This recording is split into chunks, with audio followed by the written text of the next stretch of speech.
সুপ্রিয় শিক্ষার্থীরা, আশা করছি যে যেখানে আছো ভালো আছো, সুস্থ আছো এবং তোমাদের পরিজন নিয়েও তোমরা ভালোই আছো। তো আমরা গত সপ্তাহে ক্লাস নিয়েছিলাম বিস্তারের উপরে, তার আগেও একটা বিস্তারের উপরে ক্লাস নিয়েছিলাম। আজকে আমরা বিস্তার পরিমাপের উপরে ক্লাসটা নিব। এখন তোমাদের এই বিস্তার পরিমাপের ক্লাসটা জাস্ট আমি থিওরিগুলো বুঝিয়ে দেবো, অঙ্কগুলো বুঝিয়ে দেবো। তোমাদের ক্যালকুলেটর দ্বারা তোমাদের অঙ্কগুলো করতে হবে সৃজনশীল, এছাড়া কোনো উপায় নেই। কারণ আমার তো হাতে ক্যালকুলেটর নেই, আমি ক্যালকুলেশন করতে পারবো না। জাস্ট প্রসিডিউরটা কি সেটা আমি বলে দেবো, আমি সৃজনশীল অঙ্ক দেবো, সেটা তোমরা নিজেরা করবে। জাস্ট আমি তোমাদের নিয়মটা বলে দেব, এটাই হলো। তবু আমরা সেদিন বলেছিলাম, তোমাদের অনেকে কমেন্টস দিয়েছো, স্যার একত্রে এতগুলো যদি সূত্র দেওয়া হয় তাহলে আমরা একটু বুঝতে কম পারি। তো আমি বলবো যে আসলে তোমাদের সূত্রগুলো দেখে ভয় পাওয়ার কোনো কারণ নেই।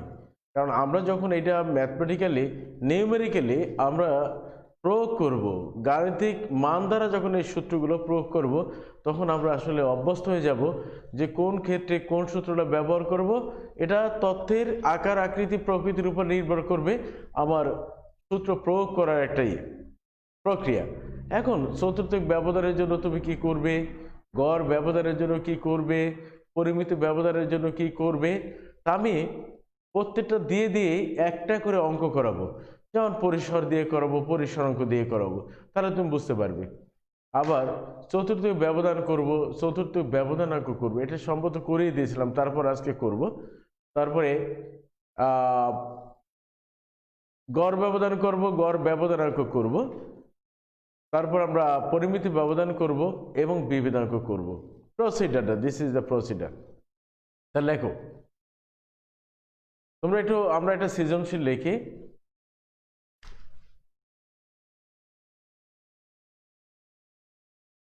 পরিসংখ্যান বিষয়ের একজন শ্রেণী শিক্ষক জনাব এক্স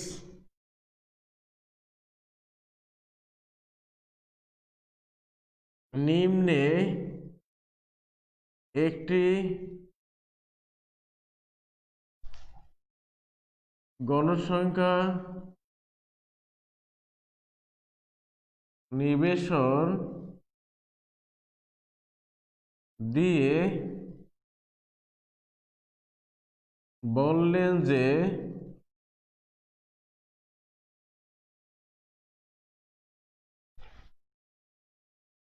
গড় ব্যবধান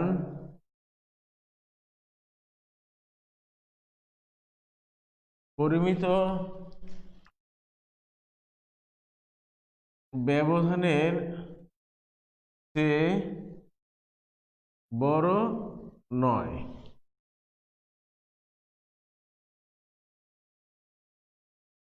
নিম্নে না, একটি দিয়ে দিই, একটি গণসংখ্যা নিবেশন, গণসংখ্যা নিবেশনটি নিম্নরূপ। আমরা লিখে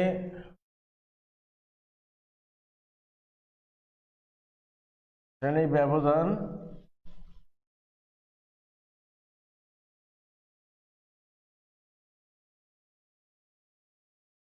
গণসংখ্যা, আমরা লিখি 0 থেকে 10, 10 থেকে 20, 20 থেকে 30,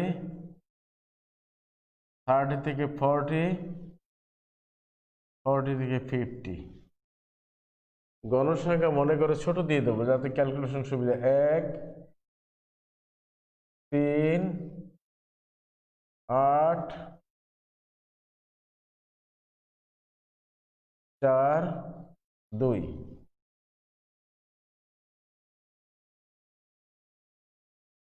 তাহলে আমরা কি বললাম, পরিসংখ্যান বিষয়ের একজন শ্রেণী শিক্ষক জনাব এক্স একটি গণসংখ্যা নিবেশন দিয়ে বললেন যে গড় ব্যবধান পরিমিত ব্যবধানের চেয়ে বড় নয়। ওনার শর্ত কথা হলো একটা, গণসংখ্যা নির্বেশনটি নিম্নরূপ। এখন সৃজনশীল প্রশ্ন, ক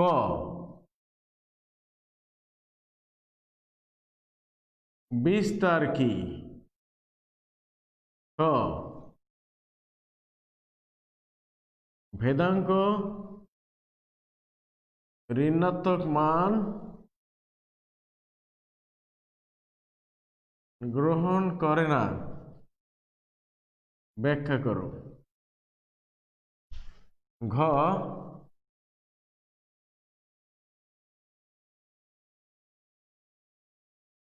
চতুর্থক ব্যবধান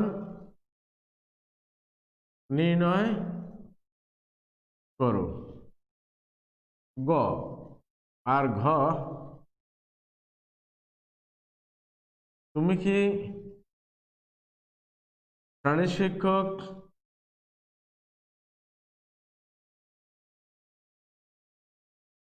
এক্স এর সাথে একমত?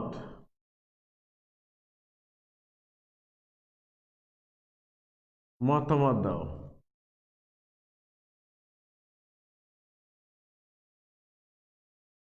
এ হলো শ্রেণী আমাদের এটার নম্বর হলো 1 নম্বর ডিস্ট্রিবিউশন 1, এন নম্বর 2, এন নম্বর 3, এন নম্বর 4, 4 3 7 2 9 1 10। এই হলো তোমার সৃজনশীল প্রশ্নের নমুনা। আমরা যদি এই একটা অঙ্ক করতে পারি তাহলে বিস্তার পরিমাপের যে কয়টা পরিমাপ রয়েছে সবগুলো আমরা বের করতে পারবো, তাই না? সুতরাং এখানে আমাদের কঠিন কিছু নয়। তোমরা অঙ্কটা তুলে নাও, যদি আমার ক্লাসটা দেখে থাকো কেউ তাহলে অঙ্কটা তুলে নাও। আবার আমি অঙ্কটা পড়ছি। পরিসংখ্যান বিষয়ের একজন শ্রেণীর শিক্ষক জনাব এক্স একটি গণসংখ্যা নির্বেশন দিয়ে বললেন যে গড় ব্যবধান পরিমিত ব্যবধানের চেয়ে বড় নয়। গণসংখ্যা নির্বেশনটি নিম্নরূপ। আমরা শ্রেণী ব্যবধান দিলাম, গণসংখ্যা দিলাম। প্রশ্ন, বিস্তার কি? তাহলে বিস্তার কাকে বলে এইটা লিখবে। ভেদাঙ্ক ঋণাত্মক নয়, মান গ্রহণ করে না, ব্যাখ্যা করো। ভেদাঙ্ক সর্বদাই ধনাত্মক এবং স্কোয়ার টার্ম, সুতরাং এটা কখনোই ঋণাত্মক হতে পারে না। তারপর চতুর্থ ব্যবধান আমরা নির্ণয় করব। আমরা Q1 নির্ণয় করব, আমরা Q3 নির্ণয় করব। Q3 থেকে Q1 বিয়োগ করে 2 দ্বারা ভাগ করব, আমরা গড় ব্যবধান পেয়ে যাব।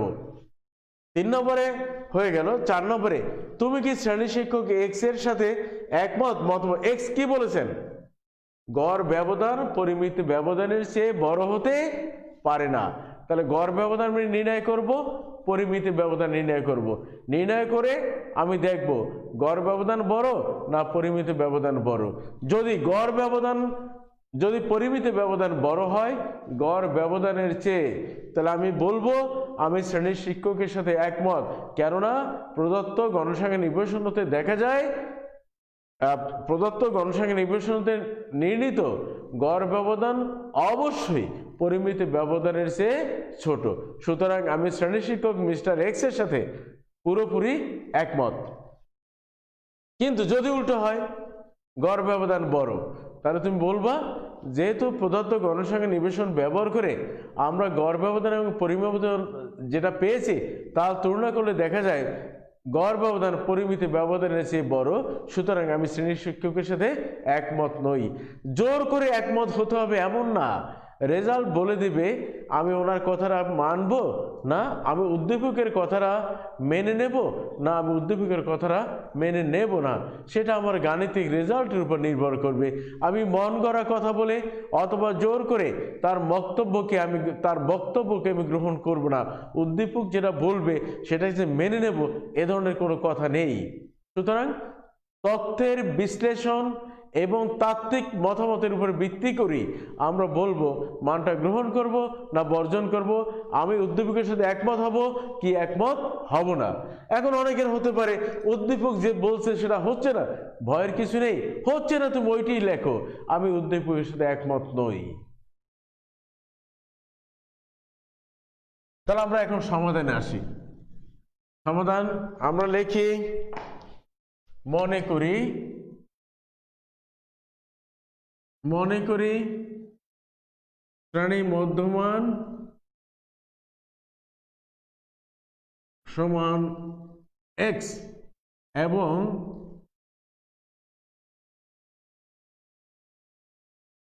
গণসংখ্যা সমান f।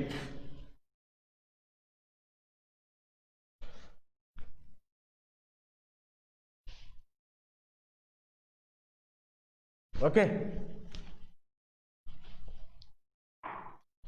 লিখি গণনা সারণী।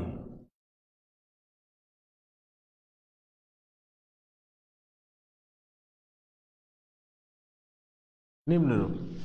তাহলে গণনা সারণী কি কি থাকবে?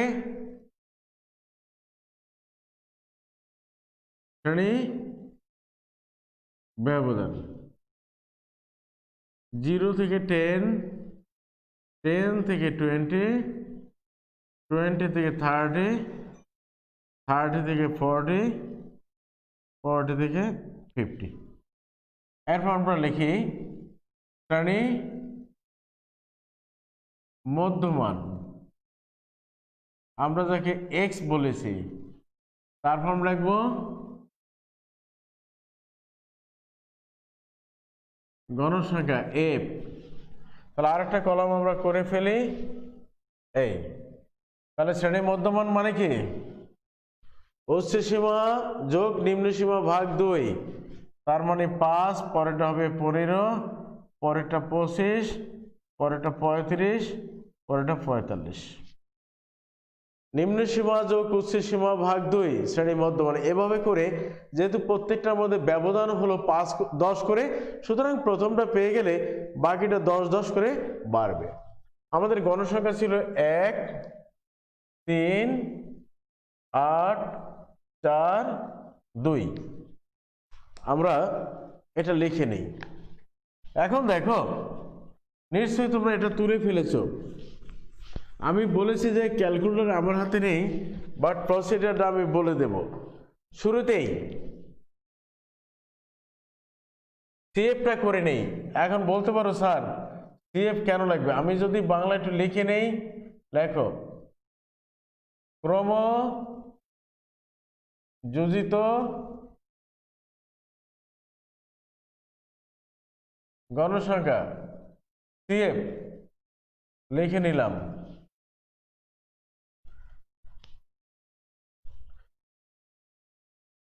এরপর আমরা লিখি গড় ব্যবধানের জন্য কি লিখব? f into x minus x বার। একটা ঘর করব।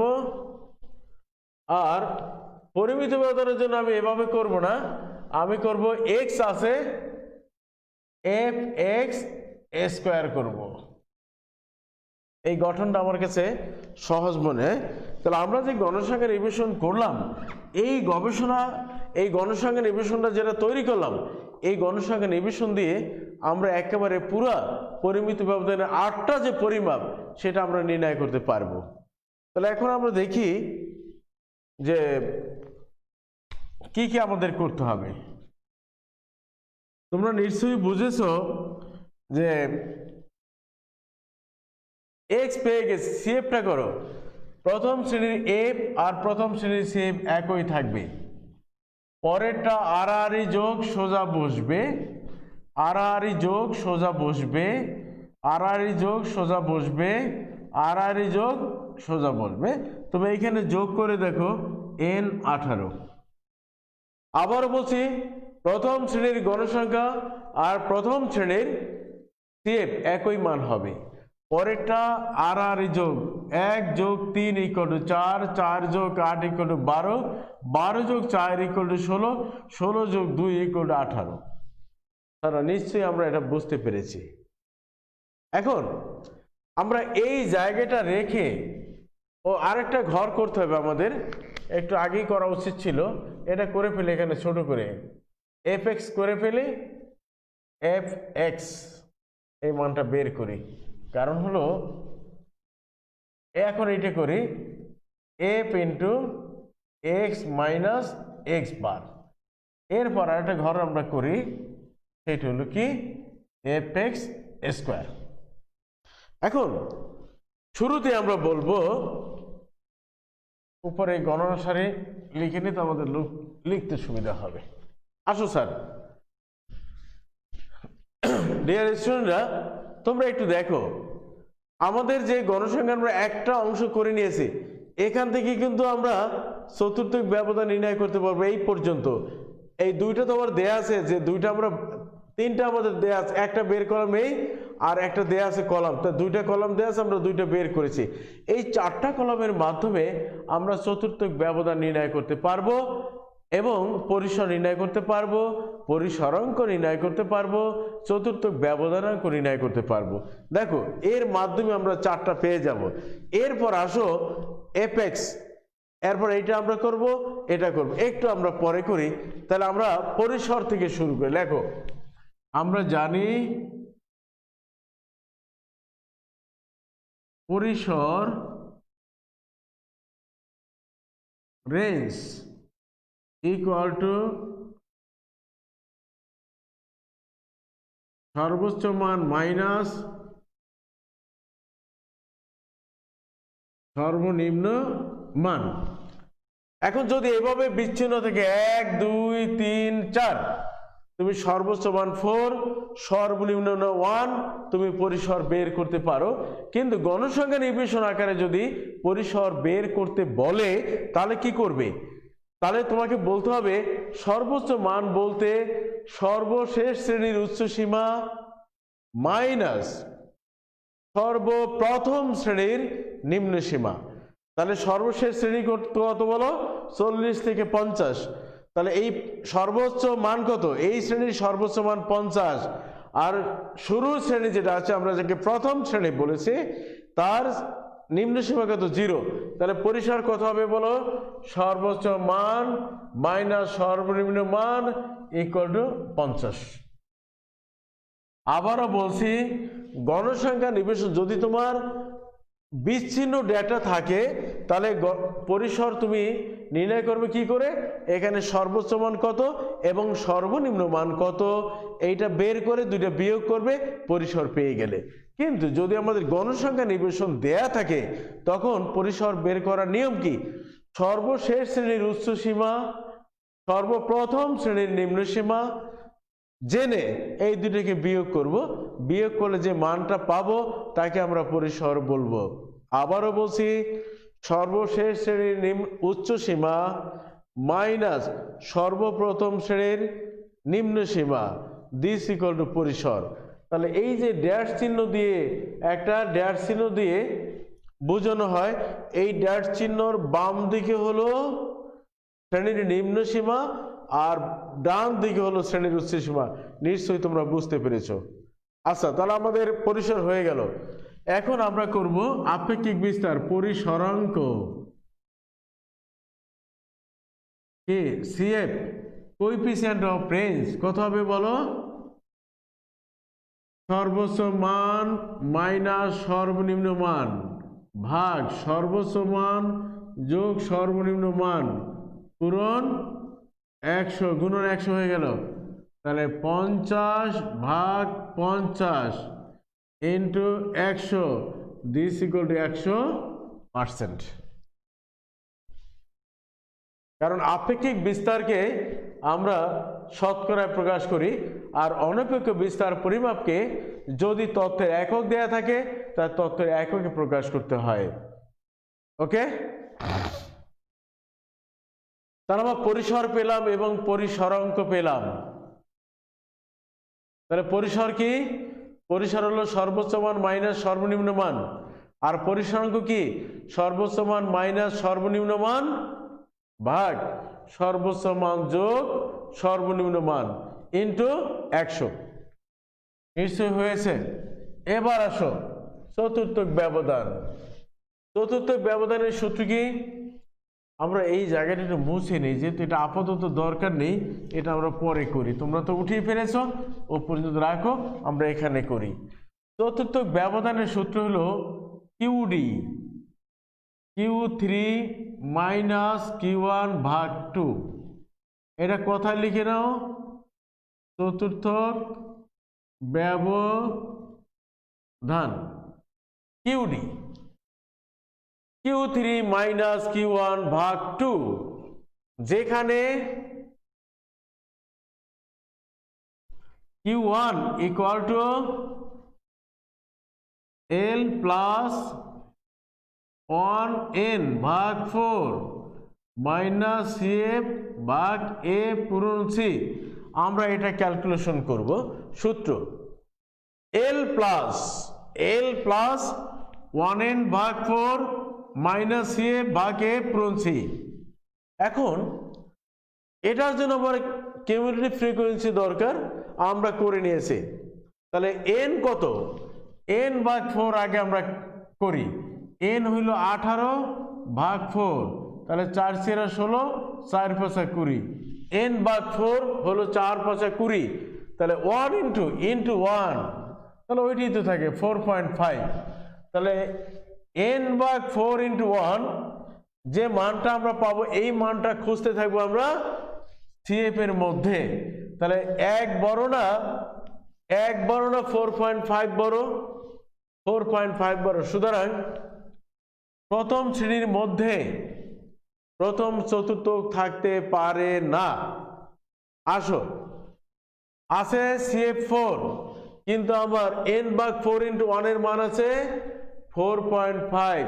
সুতরাং 4 এর মধ্যে যেহেতু 4.5 এর অবস্থান নাই, সুতরাং আমরা একথা বলবো দ্বিতীয় শ্রেণীতেও প্রথম চতুর্থকের মান থাকতে পারে না। আসো 12 বড় না 4.5 বড়? তাহলে আমরা দেখলাম এখানে যে 4.5 এর চেয়ে 12 বড়, 12 বড়। সুতরাং বড় মানের মধ্যে ছোট মানের অবস্থান থাকতেই পারে। তাহলে আমরা বলবো নিশ্চিত হয়েছে যে 20 থেকে 30-এর মধ্যেই প্রথম চতুর্থকের অবস্থান রয়েছে। সুতরাং এখানে আমরা পেয়ে গেলাম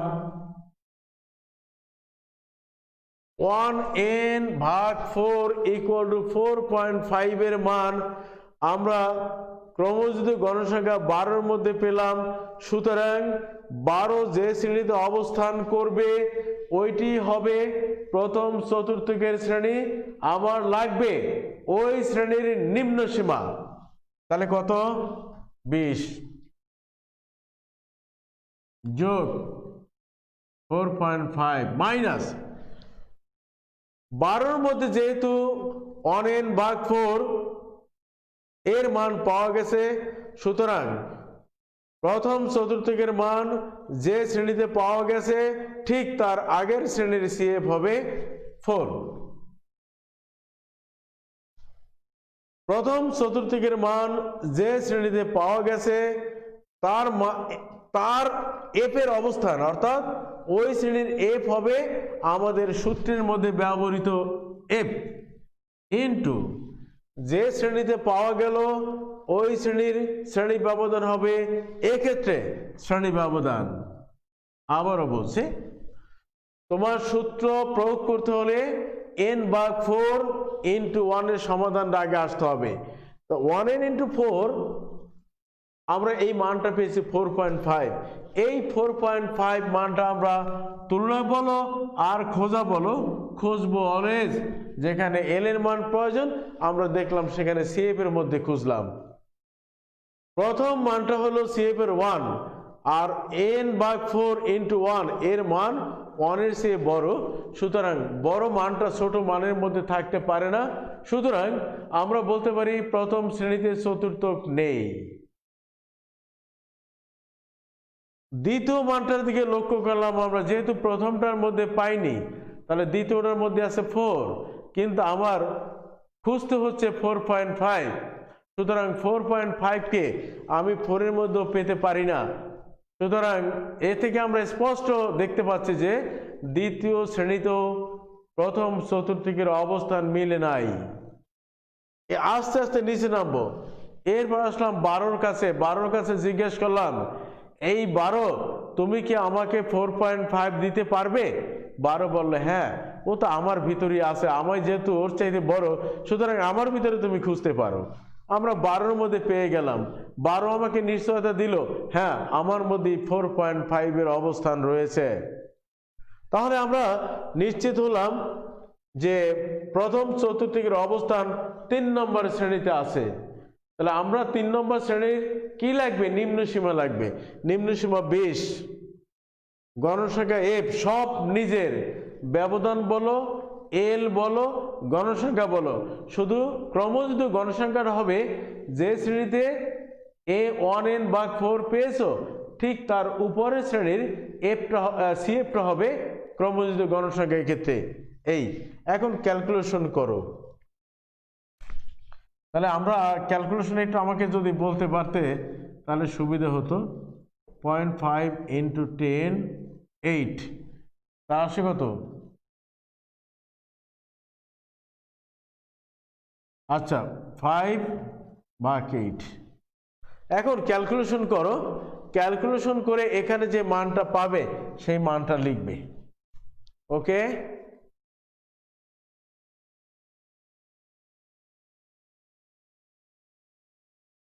এখন আসো এখানে তোমরা ক্যালকুলেশন করে নাও। Q3 L plus thrice n/4 minus CF/F পূরণ C। তোমরা দেখতে পাচ্ছ 3 নম্বর চতুর্থক হবে প্রথম চতুর্থকের 3 গুণ। প্রথমটা যদি 25 হয় 3 নম্বর হবে 3 25 75। প্রথমটা যদি 20 হয় 3 নম্বরে 3 20 60। প্রথমটা যদি 15 হয় 3 নম্বর হবে 3 15 45।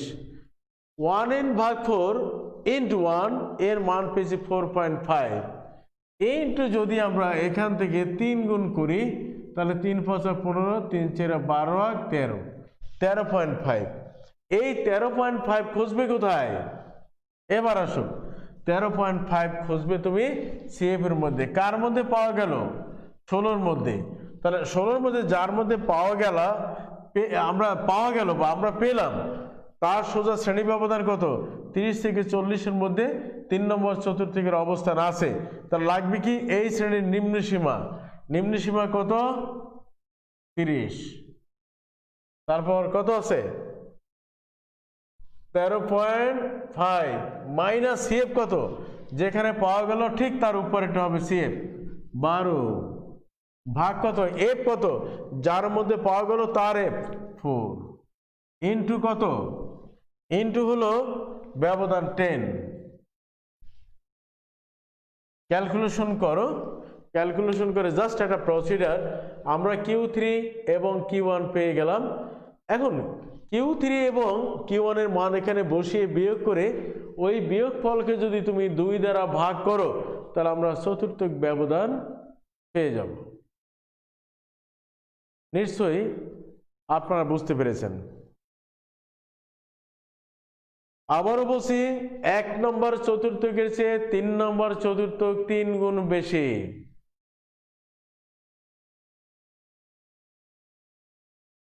যদি তাই হয় তাহলে 1 নম্বরের ক্ষেত্রে 1n/4 যাহা পাবে তাকে 3 দ্বারা গুণ করবে। গুণ করে ওইটা সর্বদাই খুঁজবে সিএফ এর মধ্যে।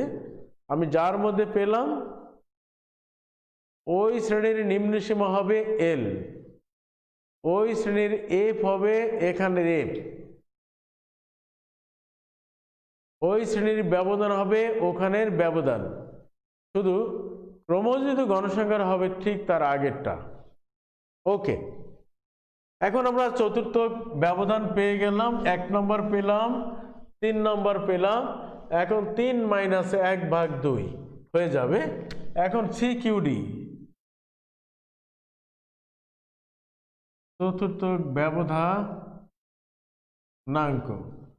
সিকিউডি ইকুয়াল টু হবে Q3 minus Q1 Q3 plus Q1 into 100। আপেক্ষিক বিস্তার নিয়ে আমাদের অতটা টেনশন হওয়ার সুযোগ নেই। বা আমাদের না বোঝার কোনো কারণ নেই, কারণ অনপেক্ষ বিস্তার পরিমাপের বা পরম বিস্তার পরিমাপের যে পরিমাপগুলো পাবো ওগুলো ব্যবহার করেই আমরা আপেক্ষিক বিস্তারটা পেয়ে যাই। সুতরাং Q3 এবং Q1 যেহেতু পূর্বেই নির্ণয় করেছি, সুতরাং এই দুইটার বিয়োগফলকে যোগফল দ্বারা ভাগ করে 100 দ্বারা গুণ করবে, তাহলে যে পার্সেন্টেজ দিবে তাহলে ওই রেজাল্টটাই হবে আমাদের গড় ব্যবধানাঙ্ক।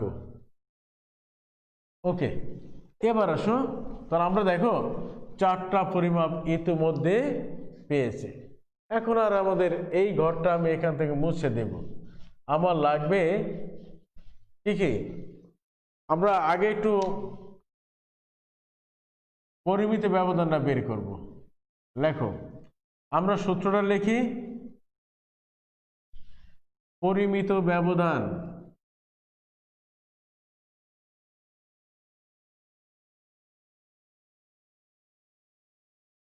সিগমা ইকুয়াল টু, সূত্র লেখো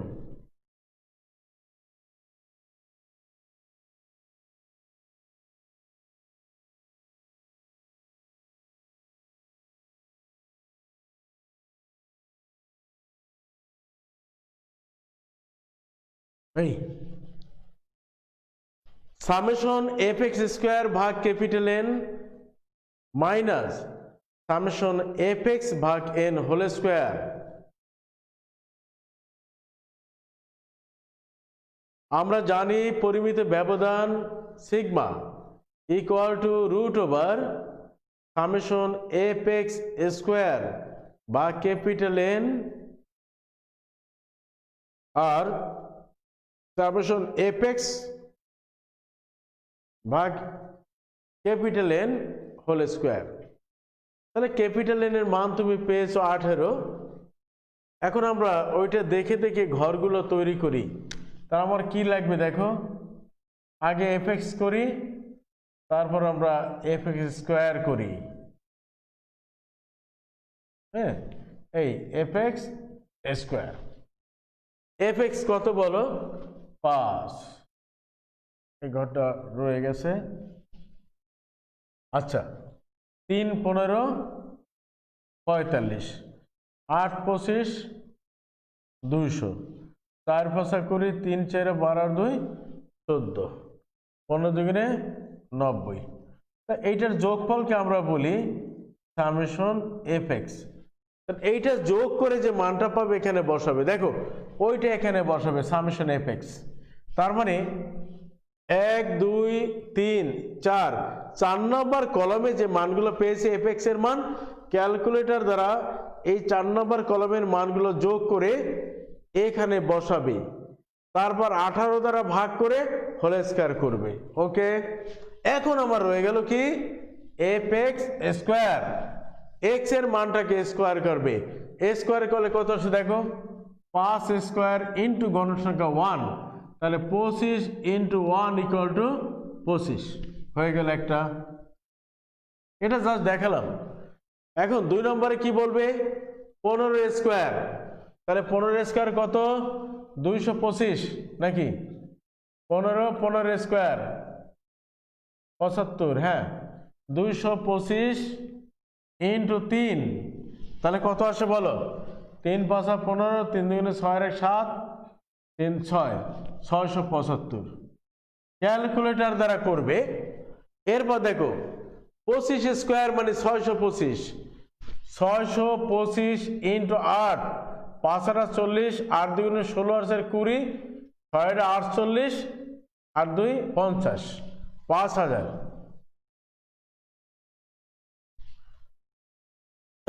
এরপর 35 স্কয়ার করে নাও, 5 5 25, 3 5 15 2 17, 3 5 15, 3 3 9 আর 1 10, 7 5 12, 2 1225। তারপর কত, 45 স্কয়ার ইন্টু 2, 45 স্কয়ার ইন্টু 2 তোমরা ক্যালকুলেটর নিশ্চয়ই করে ফেলছো। 45 ইন্টু 45, 5 5 25, 4 5 20 আর 2 22, 4 5 20 আর 2 18, 5/2/2025।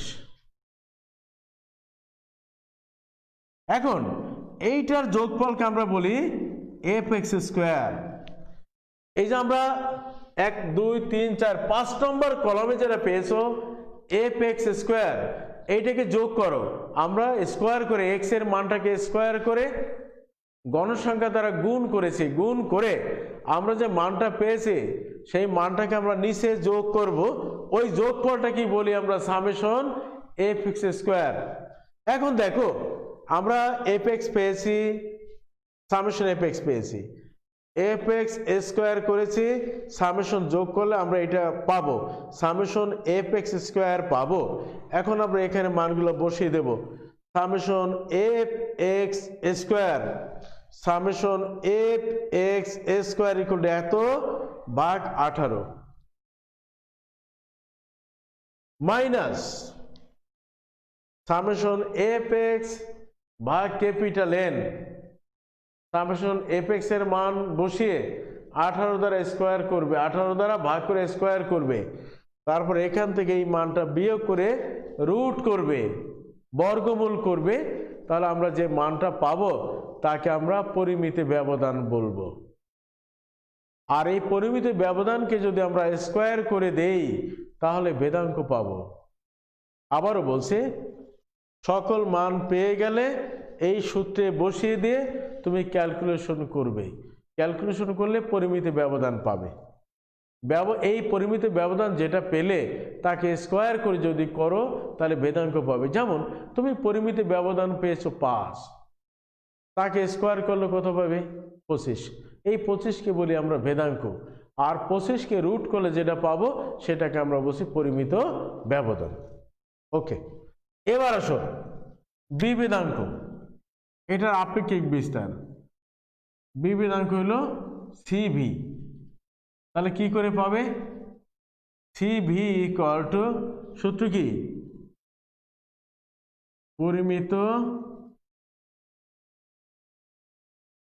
ব্যবধান ভাগ গাণিতিক গড় ইন্টু 100। এখন গাণিতিক গড়ে কি করে পাবে?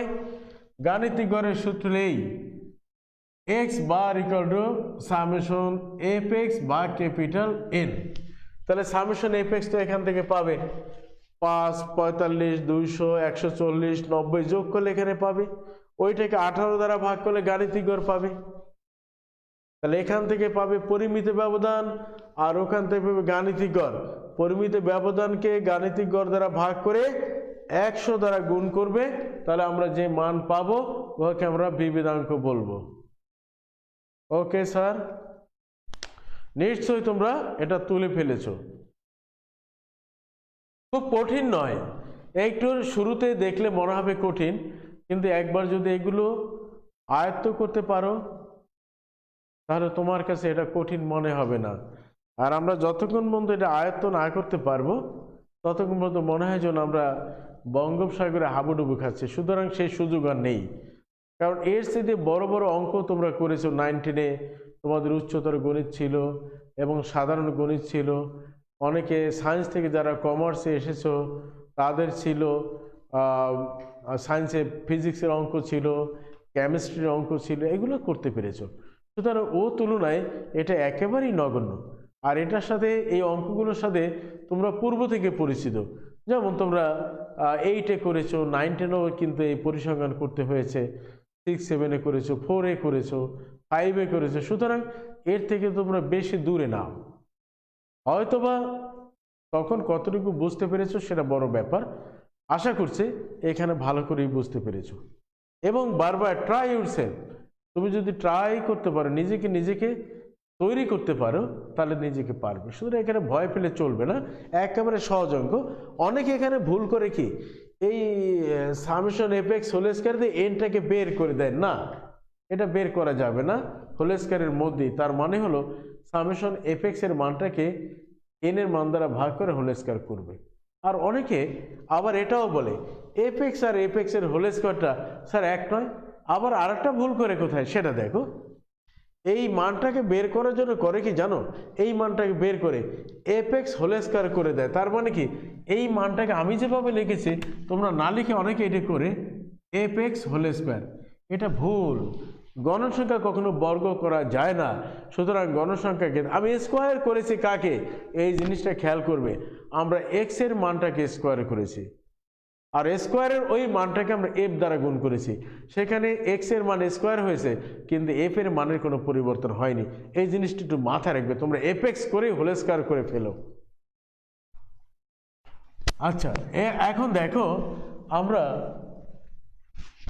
গড় ব্যবধান করব, তাহলে গড় ব্যবধানের জন্য কি লাগবে, এক্স মাইনাস এক্স বার, তাই না? আমাদের মনে আছে কি আমরা বলেছিলাম যে গড় ব্যবধান মাইনাস মান গ্রহণ করে না, আর মাইনাস মান গ্রহণ করে না বিধায় আমরা এই যে দুইটা খাড়া চিহ্ন দিয়ে পরম মানের চিহ্ন দিয়ে আমরা মাইনাসকে প্লাস মানে পরিণত করি, মাইনাসকে প্লাস মানে আমরা পরিণত করি পরম মানের চিহ্ন দিয়ে।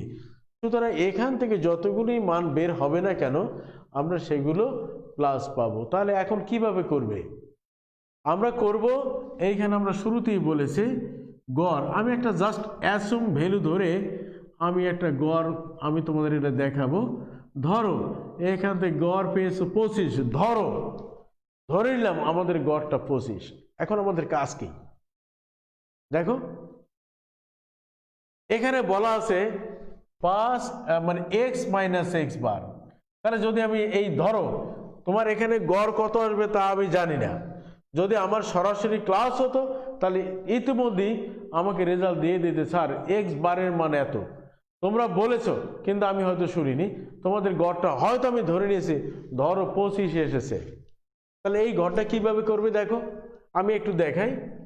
তাহলে পরম মান এক্স এর মান 5, গড়ের মান 25 ইন্টু তার গণসংখ্যা 1।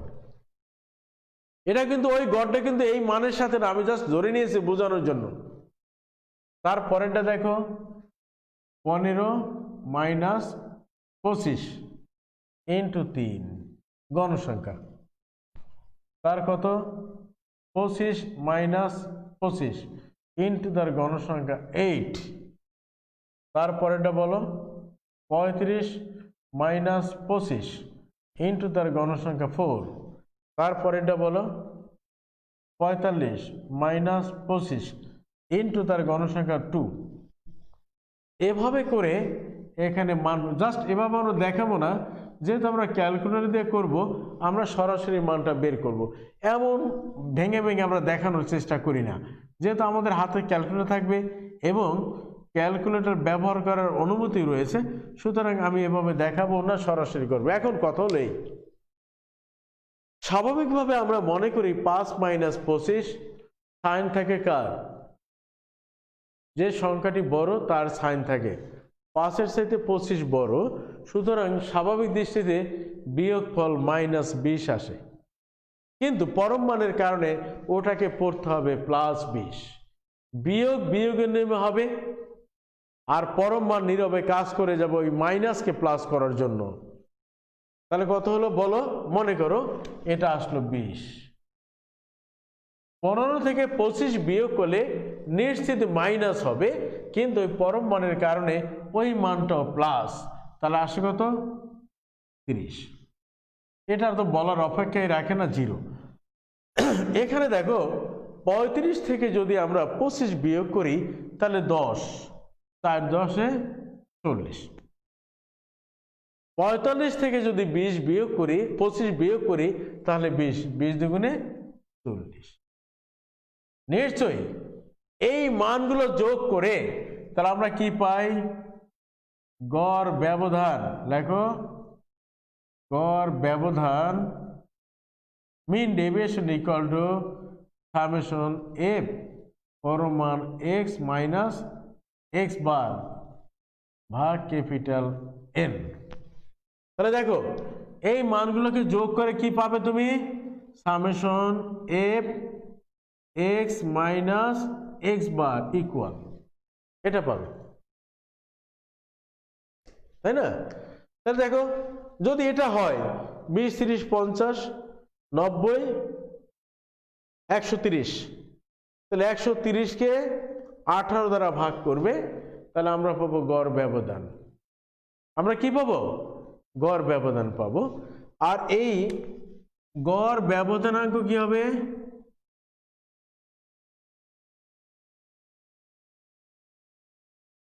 CMD x bar equal to কি হবে? MD x বার ভাগ x বার ইন্টু 100। MD x বার এই সূত্র প্রয়োগ করে যে গড় পাবে, গড় ব্যবধান পাবে, ওই গড় ব্যবধানকে গাণিতিক গড় দ্বারা ভাগ করে 100 দ্বারা গুণ করবে। সুতরাং এভাবে যে মানটা আমরা পাবো এটাকে আমরা গড় ব্যবধানকে বলবো, এবং ওই মানটা আমরা পার্সেন্টেজে লিখবো। আমরা কখনই যেন এটা ভুল না করি, সর্বদাই আমরা পার্সেন্টেজে লিখবো। তো যাই হোক, নিশ্চয়ই আমরা এটা বুঝতে পেরেছি। আবারও বলছি, এটাকে কিন্তু এই যে এফএক্স এর মানকে এন দ্বারা ভাগ করে গড় পাইনি, জাস্ট আমরা একটা ধরে নিয়েছি। ধরো গাণিতিক গড় এক্স বার ধরে আমরা তোমাদেরকে গড় ব্যবধানটা বোঝানোর চেষ্টা করেছি যে প্রত্যেকটা মান থেকে গাণিতিক গড় বিয়োগ করবে, ওই বিয়োগ ফলকে যার যার বিয়োগ ফলকে পরম মান দিয়ে তার গণসংখ্যা দ্বারা গুণ করে যোগ করবে। দেখো এক্স মাইনাস গড় ইন্টু গণসংখ্যা, এক্স মাইনাস গড় ইন্টু গণসংখ্যা, এক্স মাইনাস গড় ইন্টু গণসংখ্যা, এক্স মাইনাস গড় ইন্টু গণসংখ্যা, এক্স মাইনাস গড় ইন্টু গণসংখ্যা করে যে মানগুলো আমরা পেলাম এটা যোগ করলাম। যোগটাকে আমরা বলি summation f into x minus x bar absolute sign ভাগ ক্যাপিটাল এন। তাহলে দেখো কতটুকু বুঝতে পেরেছো আমি জানি না, কতটুকু ধরতে পেরেছো আমি জানি না, তবে আমরা এই একটা অঙ্কের মাধ্যমেই আমরা 8টা পরিমাপ, বিস্তারের যে 8টা পরিমাপ আছে সেটা আমরা করতে পেরেছি। এটা হলো এই যে আমরা পরিসর বের করতে পেরেছি, পরিসরাঙ্ক বের করতে পেরেছি, চতুর্থক ব্যবধান করতে পেরেছি, সাথে সাথে তার আপেক্ষিক বিস্তার চতুর্থক ব্যবধানাঙ্ক আমরা বের করেছি। এখন গড় ব্যবধান বের করলাম, সাথে সাথে তার গড় ব্যবধানাঙ্ক আপেক্ষিক বিস্তার যেটা সেটাও বের করেছি। আমরা পরিমিত ব্যবধান বের করেছি, সাথে সাথে তার আপেক্ষিক বিস্তার বিভেদাঙ্ক বের করতে পেরেছি। সুতরাং দেখো 4টা যেমন পরম বিস্তার, 4টা তেমনিভাবে আপেক্ষিক বিস্তার আমরা বের করতে পেরেছি। এবং তোমরা যদি এই টাইপের একটু অঙ্ক বাসায় বসে বইটা খুলে একটু প্র্যাকটিস করো, যদি দেখো যে স্যার যে অঙ্কগুলো করিয়েছে সেটা কার সাথে মিলল, এবং তোমরা যদি করতে পারো তাহলে আশা করছি এখানে তোমাদের সমস্যা হবে না। যেমন এর পরবর্তী ক্লাসে আমরা চেষ্টা করব, যেমন সাকিব এবং এখন তোমাদের মিস্টার এক্স এর মন্তব্যটা সম্পর্কে বলি। দেখো গড় ব্যবধানের একটা মান পাবে, ইতিমধ্যে তোমরা বের করেছো, পরিমিত ব্যবধানও একটা বের করেছো। এখন দেখো গড় ব্যবধানের মান কত আর পরিমিত ব্যবধানের মান কত, কে বড়? তাহলে মিস্টার এক্স যেটা বলেছে সেটা সঠিক যে পরিমিত ব্যবধান বড় হবে গড় ব্যবধানের চেয়ে, না তুমি যেটা করেছো সেটা সঠিক? এমনও তো হতে পারে তোমার গড় ব্যবধান বেশি হয়েছে পরিমিত ব্যবধানের চেয়ে। যদি গড় ব্যবধান পরিমিত ব্যবধানের চেয়ে বড় হয় তাহলে মিস্টার এক্স ওই শ্রেণীর শিক্ষকের সাথে আমি একমত হতে পারি না। আর যদি পরিমিত ব্যবধান গড় ব্যবধানের চেয়ে বড় হয় অবশ্যই আমি বলবো যে মিস্টার এক্স এর সাথে আমরা একমত।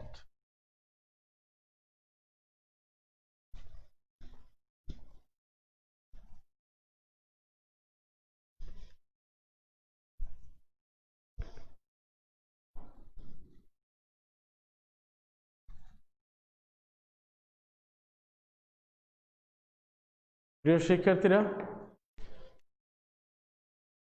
ক্লাস টাইম আমরা শেষ করলাম। আশা করছি তোমরা আমার প্রত্যাশা তোমরা বুঝতে পেরেছো, এবং আমি কতগুলো উপদেশও দিয়েছি ফাঁকে ফাঁকে যে আমার এই পড়াটা যদি বুঝতে একান্তভাবে নাই পারো, তাহলে বইটা খুলে, যেহেতু তোমাদের খাতা আছে, তোমাদের কাগজে আছে, মগজে আছে, দুইটা মিলিয়ে বইয়ের অঙ্কের সাথে মিলাবে, তোমার মগজ কাজ করবে, তোমার খাতা থেকে তুমি উদাহরণটা টানবে। আশা করছি তোমরা বুঝতেও পারবে এবং নেক্সট এই টাইপের যত অঙ্ক আছে তা তুমি করতে পারবে। তো নেক্সট ক্লাসে আমরা আরও 2 টাইপের অঙ্ক করিয়ে আমরা নেক্সট ক্লাস যদি ইনশাল্লাহ পাই, তাহলে ওই ক্লাসেই আমরা বিস্তার পরিমাপটা শেষ করব। দেখো, তুমি থিওরিটিক্যাল যখন বুঝতে পারো না, তখন আমরা প্র্যাকটিক্যালের মাধ্যমে থিওরিটা বোঝানোর চেষ্টা করি। তোমরা কেউ কেউ বলেছো, স্যার একদিনে এতগুলো থিওরাম আমরা কি করে মনে রাখবো, এতগুলো সূত্র। হ্যাঁ, এটা শুরুতেই তুমি কেন, আমাকেও কষ্ট করে আত্মস্থ করতে হয়েছে, তো আমিও কষ্ট করেছি এগুলো মনে রাখার জন্য। এগুলো মনে রাখা আমার শিক্ষকতা জীবনে আমি দেখেছি, যে সূত্র সবচেয়ে কঠিন আমার ছাত্ররা সবচেয়ে ওই সূত্রগুলি বেশি মনে রাখে। সুতরাং এটা পারবে ইনশাল্লাহ। আবার দেখা হবে নেক্সট ক্লাসে। সে পর্যন্ত মহান সৃষ্টিকর্তার কাছে আমাদের প্রার্থনা, তোমরা ভালো থেকো, তোমরা সুস্থ থেকো। ধন্যবাদ।